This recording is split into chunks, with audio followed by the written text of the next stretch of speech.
Hello, and thank you for downloading another episode of Your Life Simplified. My name is Brian Leitner, and I'll be the host of this podcast. So at the time of this recording, it's spring season, and that means the home buying and home selling process has begun. I know when I was driving through my neighborhood early this morning, I realized the amount of homes that are beginning to come on the market. So it's a really interesting and exciting time. And when you think about your house, it's probably one of your largest investments. So making that decision to either purchase a home and sell that home could be a difficult decision, but could be one of the most important decisions that you make within your financial life. So today, to join us on the show, we have Mike Odell, who's a real estate agent here in the greater Kansas City region. Mike, thanks again for coming on the show today. Thanks for having me, Brian. Happy to be here. So Mike, before we get started, did you always know you wanted to be a real estate agent? I don't think growing up, I woke up every day saying I want to be a real estate agent, maybe a basketball player or something like that. But my family's been in the business for 25 years. I knew it was something late high school years, early college years, that it was something I eventually wanted to do. It's terrific. And so how long have you been doing this? I've been doing it for 14 years. It's excellent. So and you work with your family as well? I do. We're kind of a big dysfunctional family. I work with my mom and my dad and my wife and my brother and my aunt and then some people that aren't related, but we're all basically like a big family. Wow. Well, a family that works together stays together, right? That's right. That's right. For now, anyway. So again, thanks for coming on. I mean, maybe let's just start with the home buying process. And I know that there are a lot of listeners that have purchased homes in the past, or maybe they know other individuals that are about to go through this process. So how do you really get started? I mean, when you think about the mortgage process, maybe it's just a high level. Yeah, I mean, the home buying process, it's no different than you need a plan, right? And step one would be figuring out your finances, figuring out what you can afford, what type of loan program you should be doing, who you should be working with. There's many different lenders around the town and country that are all great in for their own different reasons. So step one is finding out financially what you can afford, when you should do this, what the timing of it all. And again, being aligned with the right person is huge for that. So the first step in the process is to figure out how much you can afford before you actually go out there and begin looking in the marketplace, right? Absolutely. Yeah, that's step one for sure. What do you do next? Again, it's you find out what you can afford, then you want to find out where you want to live. So, if you're, depending on what state you live in, but Kansas City we have a great metro area. There's lots of great places to live for different reasons. Are you interested in schools, location, proximity, or walkability to something? Where do you really want to live? So that's probably step two, is identifying where.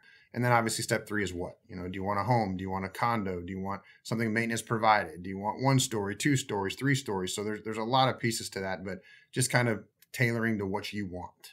So is the old adage in real estate is location, location, location. I assume nothing's changed. Yeah, no, I mean, it's really important. And the difference is location, location, location is different for every person. So your location to you is going to be important, to me is going to be important, right, and to everyone else is going to be important. So yes, that is 100% accurate. It's different for everybody.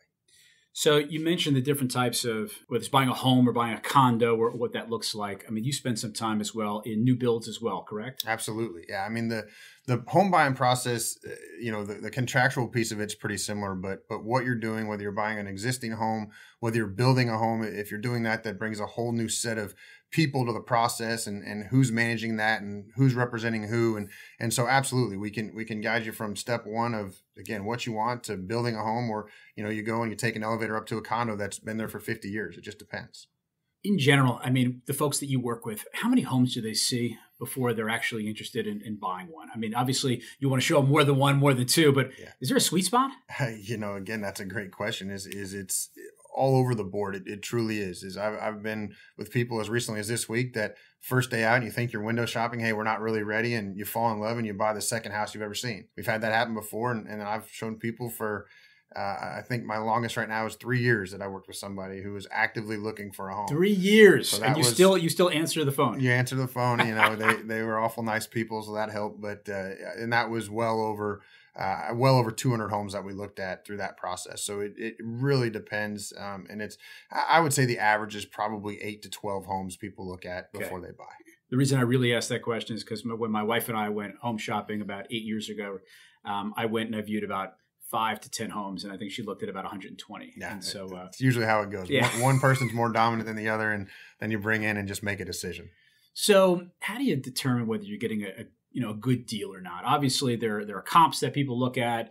There's different ways of obtaining information. I mean, What can you teach our audience from that? Yeah, a deal is defined differently to everybody. So if a deal means you want the lowest price possible, that's one way of measuring a deal. If a deal means you want to live in a specific neighborhood because there's nothing for sale and that's where you want to live, that's, how are you going to win that one house that's for sale? That can be considered somebody getting a deal. So yes, there's all kinds of data now with the internet. Now you can find out I can find out how much money you have in your bank account with the internet right now. That's interesting. It's crazy. And scary. Yeah. But you can find out there's so much information when it comes to values and everybody has a different opinion. So we measure that. We make sure you know what you're getting. Hey, if this house was listed for one day, there's no comps to support the price, but there's 10 people that want it. Brian, if you want that house, it's going to take this to get it. And there's no data that support that's a good deal. Right. And so that's the hardest part, is really trying to get people, what is a deal to them? Are they trying to move from point A to point B? Are they waiting because they want to make the best financial decision on paper, which, like anybody, the real estate market's hard to guess. Where's it going to be in 5 years? We don't know. We know historically it's gone up, but we don't know where it's going to be. So you just try to give the right advice. And, home buying's emotional. So people, they see their eye, they get their head set on something, and all of a sudden they want it. And it's our job to make sure that we're reeling them in and not going crazy, which in these markets, coast to coast, people are doing right now. No, that's a couple excellent points. I mean, obviously supply and demand is going to dictate. And at the same time, anytime you're making a large purchase, the amount of emotion, science tells us this, right? But the amount of emotion that's behind these decisions, it's overwhelming. And I think there's a saying out there that the emotional intelligence will supersede actual intelligence every single time, right? So that's very factual when it comes to home buying. Is usually it ends up, I don't want to say getting in the way, but it plays as big a part as anything in the process as the emotions. So if someone were to be buying a house right now, and let's just make up a number, they're buying a house for $500,000, just use a round number. What do you generally, if that's what the ask is, what's the rule of thumb, and what insight could you give as to what should you go in with? What should your first offer be? It depends on the situation of the house. Depends on where you are nationally, location-wise. But, people always say, a 10% discount, right? And $500,000, that's a lot of money. That's $50,000. And people all of a sudden say, do you price a house at $500 expecting to get $450? Nationally, you don't. Nationally, homes are selling right now in the market. And I don't want to throw out stats because it's different everywhere, but they're selling within that 0 to 5% range. If we go nationally, probably in the $500,000 range. Okay. I don't know that for sure, but that's generally an idea. So a discount of anywhere from 0 to 10% is a lot, but 0 to 3% is probably more likely. And again, that's more of an opinion than a fact. But in our, what we see daily is the discounting is not very much for a home that's been on the market 30 days or less. 30 days or more discounting is happening. Sure. So now that you know how much you want to spend in terms of the house itself, you may know the general location. You want to be within a radius of work or whatever that might look like. How do you really get to know the market itself, though? Like the location in which you want to live? What resources are out there that people should be thinking about? So there's so many great online resources nationally. You go out, you can find every rated school. You can find anything of value. You can find where the closest grocery store. You can find everything through, again, Zillow, Realtor.com, GreatSchools.com. There's all these incredible resources. But really what we found is that's a starting point. That's kind of, buying a car is you go online and you look what you want, and then you go to a dealership, you drive it, you feel it, you touch it to make sure that's what you want, and that's kind of the case in real estate. Is wherever you live is you can probably figure out the general idea. A lot of times when people come and we start physically touring them the area, they think they wanted to be in one place and they end up in a completely different spot. Wow. And that probably happens 60% of the time. As people may say they want to live in one spot and want one particular kind of house. And when you're actually in a car driving around and you go to the school and maybe you didn't realize that there was a park right next door that you'd love and you thought that was a school you didn't like. And it just happens all the time. So that's why the online resources are fantastic for data.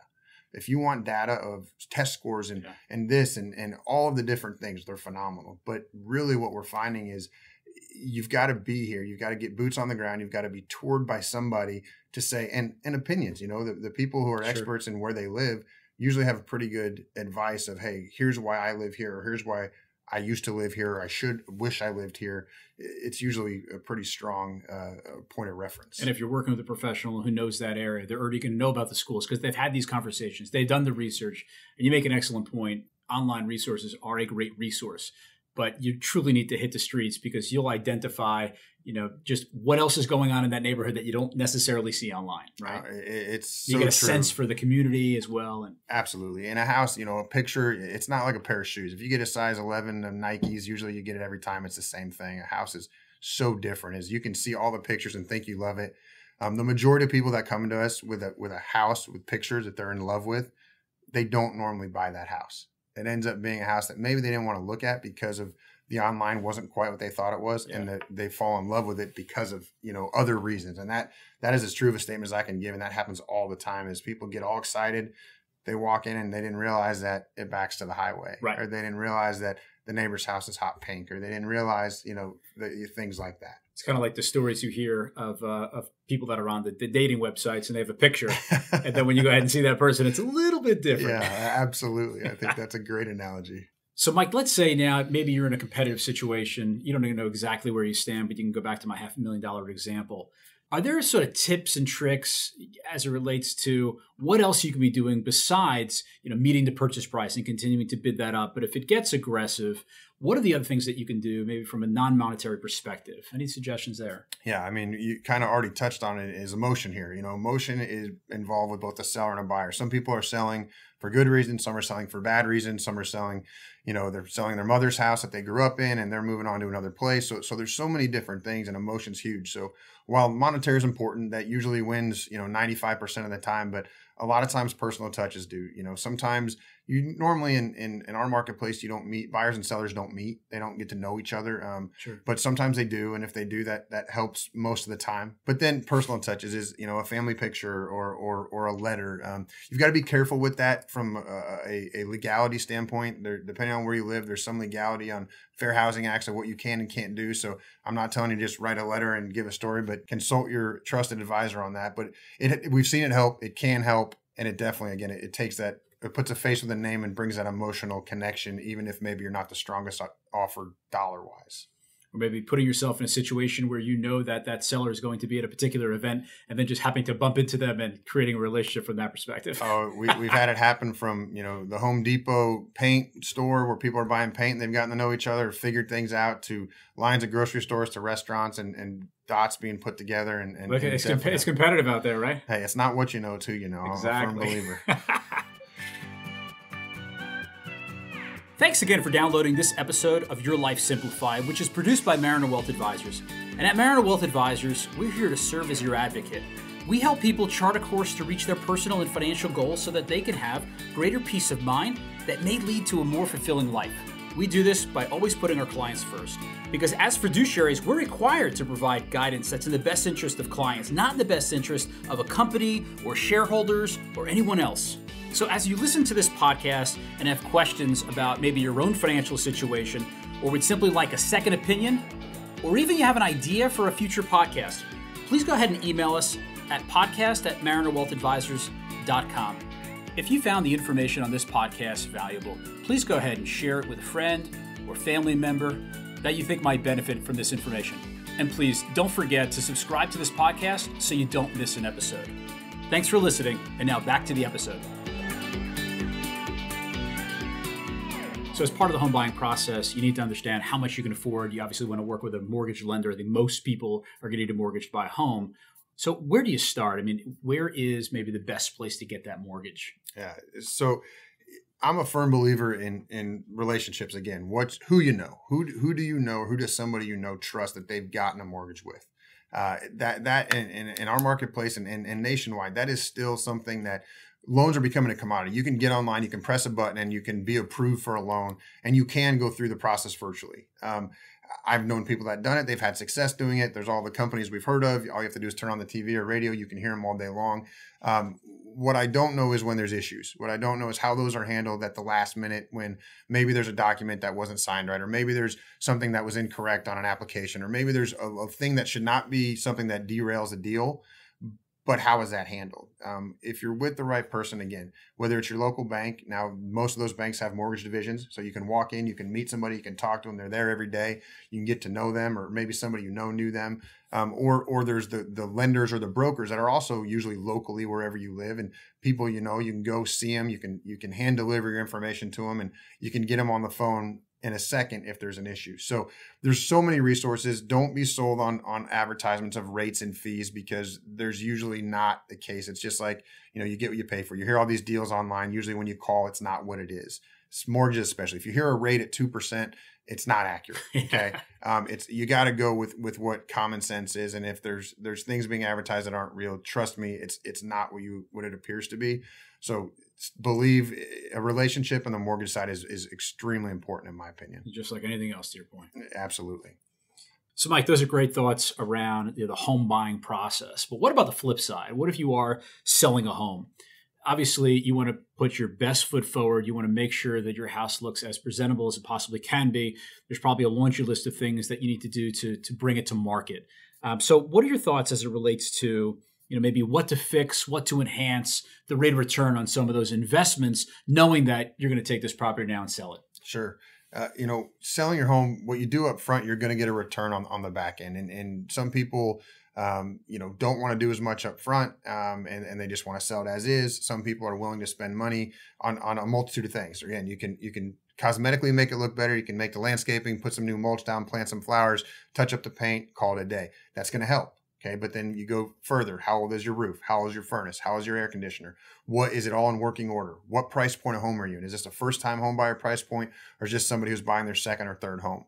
If you're in the lower bracket, the expensive stuff's more important. A furnace and air conditioner, a roof, windows, things like that are important to the younger generation, even though they don't physically see it or think about it, because they don't have checks to write. Okay, they can't write $5,000 if their furnace goes out. Whereas the mulch and the flowers, some of those people may not be. They say, "Oh, we can do that. That's something we can do. We don't mind having that." Sure. So again, it's a case by case thing, but it is extremely important. I always say you want to detail your home. Okay, detail your home like you detail your car. If you clean your house, whether it's baseboards, blinds, kitchens, all the details that you don't do every day, it makes such a difference. Because when somebody walks in, the first thing they say is, "This home's well kept." And well kept doesn't mean updated. It just means it's well kept. It's not beat up. It's detailed. And people love that more than they do some of the updates. So again, depending on where you are across the country, depending on where you're living, there's going to be different opinions. But the more you do up front, and that's not always writing big checks, but the more little things you do will pay off either in how quickly it sells or what it sells for. Really important. The other thing they say when you walk into a house, and you'll see this on some of the TV shows, is this house has great bones. I mean, can you tell me what the heck that means? It's kind of like great bones or vintage. You hear, great bones means it's probably structurally sound. It probably needs a little updating. Usually, that's a good sales word. It says, "Hey, if you were to spend a little bit of money on this house, it could be great. There's nothing structurally wrong with it. Sure. Maybe it's got a few new pieces to it, but it's a good cover up, I think, for something that's maybe not as updated as people would want it to be." So thinking through some of the improvements that can be made if you are going to really invest some money, where is the best ROI, right? Is it the kitchen, the bathroom, the roof? Is it the front? What is that? Yeah, I mean, cosmetically, kitchens and master bathrooms really seem to get your best ROI. If you're going to spend some money before you sell your house to update, then the place you want to spend. Yeah, pick those spots. Now, don't update your kitchen if you only have money to do a kitchen or a roof and your roof shot. And thinking, "Oh, well, the kitchen will be nice enough. People forget about the roof." You're going to end up doing both. Right. So, but it's got a skylight here. Exactly. Big hole. If you have one choice and you have the money and the systems of the house are in decent shape, a kitchen's a good spot. You got to be careful. Everyone's got their own opinion, and remember, you're not doing it for you. You're doing it for the marketplace. Yeah. So just because I may like, blue tile, the marketplace may not like blue tile. So sure. People we've seen a lot of mistakes of people making it too personal when they're trying to sell their house. Excellent points. What about, you mentioned cleaning and you want to make sure that sort of it pops, it looks like it's well kept. What about hiring stagers? What does that look like? Yeah. Do you guys do that? Yeah, absolutely. And a lot of times, whether you stage it with your own furniture or you bring in furniture, or you bring in detail pieces, which could be bedding or linens or certain things just to make the house flow. I always say you want the house to tell a story. From the minute you pull up to the house, what's the neighborhood like? A lot of people like a cul-de-sac. You're in a cul-de-sac. They love that. Then they walk up to the front door, and front door means everything. So if your front door, if the screen door doesn't work or the front door is chipping, fix that. Okay. People like the color of the front door. You walk in, then you walk into the house. What's the first impression? Okay. If you walk into your house and something bothers you, it's going to bother the people you're selling it to. So fix that if you can fix it. Okay. And so you want the house to tell a story. Okay. The stagers can come in and make sure that the furniture is positioned. So one, it's photographed correctly. And two, as you're walking through the house, it flows. Is there a chair? Should the chair be here or there? Is that couch too big for the room? Should those linens be white? Real Estate 101, if you look at the stagers and designers, white linens for some reason with the right colors and bed sheets and comforters, white shows clean well. color. It's a clean, neutral. Again, you got to have the right house to have white, but that's pretty common theme. And then you as the seller, I would imagine, pay for that stager and whatever it is that they... Again, it totally depends. A lot of times, with certain real estate companies, we come in and we offer free staging services. We don't have furniture though. So we will stage your house with your stuff all day long. We'll move it. We'll tell you what to take out, what to bring in. We can bring in furniture, but if you're renting furniture, we have stagers that come in with the actual furniture. So it just depends on the situation, who's paying for it and how it's paid. But it's all different depending on where you live. Thank you. Again, excellent points.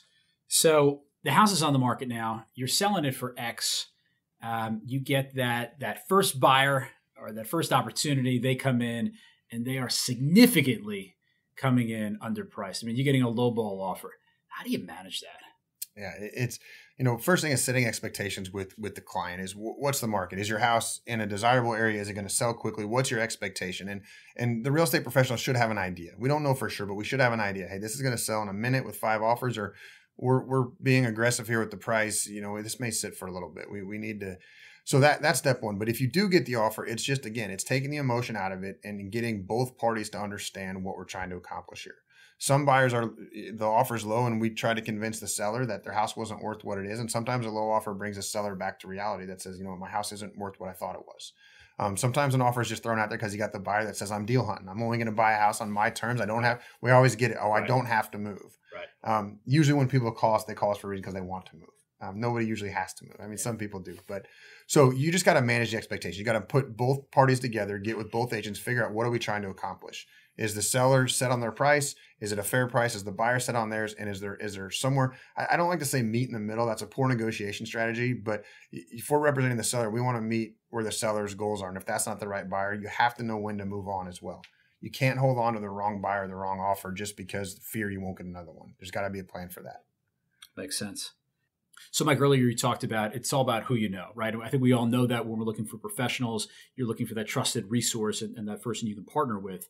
But let's just say, you have 3 individuals that are real estate agents within your circle of friends. What are the key questions that you might want to ask each of these individuals to make sure that they're not only working your best interest, but that you're going to click with them and that they're credible and things of that nature? Sure. So, you definitely want to know who you're working with. And again, if you know the person from a referral or not, that's important, but you want to do your homework. You can find things online, websites, certain things. You want to ask the questions, how many homes do you sell? And in our world, everyone, it's a joke. Everyone's number one, right? And you're number one at something. That's what the brochure says. Exactly. We're trying to figure out what everybody is number one at, but everyone's number one at something. Yeah. But you want to make sure you get real answers. How many homes did you sell personally? Not the company you work for, not the group with 65 people that you're under. How many did you sell personally? How many were you involved with the X's and O's, the negotiations, the pricing, all of those things? It's a really important question. What's your staff like? Am I working with you or am I working with other people in your organization? Are you the one taking the pictures or do you have a professional photographer that comes in? Are you the one making my marketing pieces or is that, how does that look? And that's really, really important. But that's also the baseline of our business. Anybody who's a professional has a plan for that and should be able to execute it very, very well. Again, everyone wants to know about commissions. They ask, what do you charge, right? There's commissions are all over the board. Okay. And each market is different. We've all seen the online things of discount, sell your house for free, do it for 1%, do it for a flat fee. And they're out there and those people are out there and there's some of them having a lot of success. Again, ask the right questions. What are you getting for what you're paying for? Are you a full service brokerage? What are you getting for that? And anybody who's charging, whether it's a discount fee or a full fee, should be able to explain in detail why they're charging the fee that they're charging. And it will either make sense or it won't. And that's where is, everyone's business, everyone has to make a living in doing what they're doing. And there's a lot of different ways in the real estate world to do that.